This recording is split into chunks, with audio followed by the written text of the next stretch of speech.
Hi, welcome to my home. Yeah, I'm Robert Gill, and I'm sure you just finished reading the little letter, the paragraph that Rosie, in a paragraph out of the letter that Rosie wrote to her children. She ends up with this on this paragraph: "This country is as great as its godly citizens. This makes each and every one of us responsible to this cause." Ronald Reagan said that every generation is responsible for our liberty and our freedom. Every generation has to fight for it. And we're in difficult times, and it was a close one that happened in the last election with Hillary Clinton and Donald Trump. Thank God we scraped through that one. Well, what I want to share real quick was our responsibility and how Rosie looked at it and did in her own little married life. Two stories real quick if I can. The election in 2000 when George Bush was running against Al Gore. It was real close. Al Gore was a vice president coming out of a Clinton 8 years and very pro-abortion. Anyway, and Rosie came up to me one day with a piece of paper like this, and she said, "Robert," she says, "is it okay? Is it you allow me to make copies of this and put it on car windows to try to help this election? It's so dangerous. It was so close to show people what abortion is."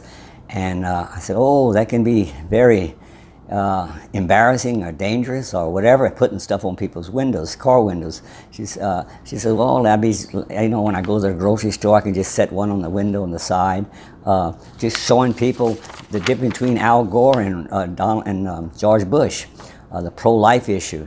And I looked at it and I said,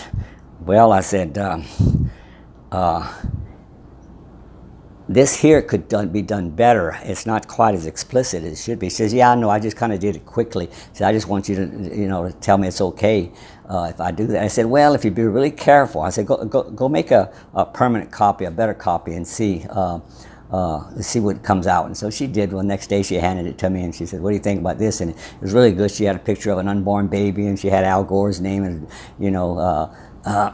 champion of abortion and pro-life George W. Bush, and it didn't have a whole lot on it, but it was very graphic and very right to the point. And I said, "Yes, just really be careful."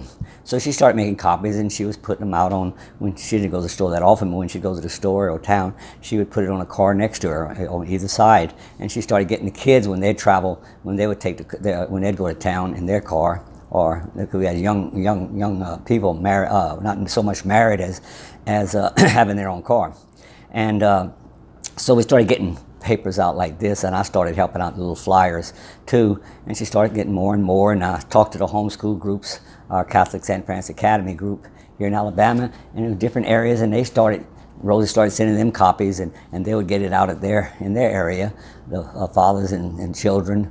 And we even went to Nashville, Tennessee, and spent a day there with a whole group of homeschoolers and passing out in big shopping centers, vote pro-life, abortions kills babies, let's save these babies. Al Gore is a champion of death. And we started getting out like this. It was going pretty good. And we sent some to Louisiana. I went over there. We brought quite a few over there. They started getting them out there, the same flyer. And then someone donated a duplicated machine that came out of a school, I believe. And it would just produce many, real fast. Probably a copy for 2 or 3 seconds. And so Rosie started making, we'd buy the cases of paper, and she was just getting a lot of copies out like this. And we even we did it throughout Alabama, and some in Nashville, and in Tennessee and Louisiana. Had a whole group over there of the St. Francis Academy. And then I knew that it was going to be real close in Florida. And so one day, me and some of my kids went to Florida, well, for a few days, and we put out several thousand over there at the shopping centers in Gainesville and different places like that, 3,000 or more. And it ended up that Rosie printed up over 70,000 flyers, pro-life flyers, vote for George W. Bush, showing what abortion is. And Florida, Bush won by 180 votes in Florida. We put out over 3,000 flyers. That could have made a difference there. showing people what abortion is and killing of the babies, and how Gore was pro-abortion. We know that Tennessee went Republican, Alabama went Republican, Louisiana went Republican, and Florida went Republican by 180 votes. That's what one person can do, one little mother that comes up with these ideas, and she printed all these, ran them off, but of course the kids were helping her too. And then another thing she did, the license plate, they were trying to get a pro-life license plate for Alabama, and it has to go through the government. And the way it worked is that you had to have 1,000 people that pay for a license plate before they are printed.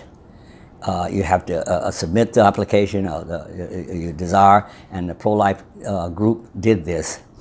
And you have to have 1,000 within a year, and they have to be paid for. When Rosie heard about it, she called and they found out it had been doing for over 6 months, and that they only had 400 and something people that submitted. And when she called Montgomery, Alabama, they said that when it's that far back, and you already have over 6 months and you still have over half to get in there, she says it usually don't work. Usually they have most people submit or apply for it at the beginning of the movement, to get these license plates. It kind of slows down and dies down.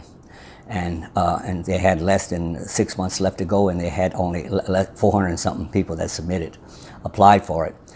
So Rosie told me all this, and she said, you think I can maybe mail out to the homeschoolers in Alabama and ask them to bring a copy? And she made a copy about this here for the priest to read or put in their bulletin, asking people to get pro-life license plates, apply for it.